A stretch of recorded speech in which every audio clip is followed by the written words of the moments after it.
નવસારી ખાતે પૂરથી પ્રભાવિત પરિવારો માટે કાર્યરત આશ્રય સ્થળની મુલાકાત લઈ ત્યાં આશ્રય લઈ રહેલા નાગરિકો સાથે મુલાકાત કરવામાં આવી।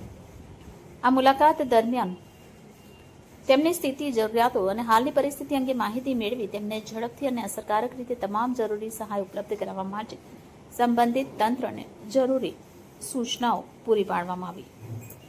આપત્તિના આવા સંવેદનશીલ સમયમાં માનવ સેવાને સર્વોચ્ચ કર્તવ્ય માનીને કાર્યરત ભારતીય જનતા પાર્ટીના સમર્પિત કાર્યકરોની નિષ્ઠા, સેવાભાવ અને સમર્પણ પ્રશંસનીય છે। કાર્યકરો દ્વારા ભોજન, આરોગ્ય સહાય તેમજ અન્ય આવશ્યક સેવા સતત પૂરી પાડવામાં આવી રહી છે, જેના કારણે પૂરગ્રસ્ત પરિવારોને મુશ્કેલ સમયમાં મહત્વપૂર્ણ સહારો મળી રહ્યો છે।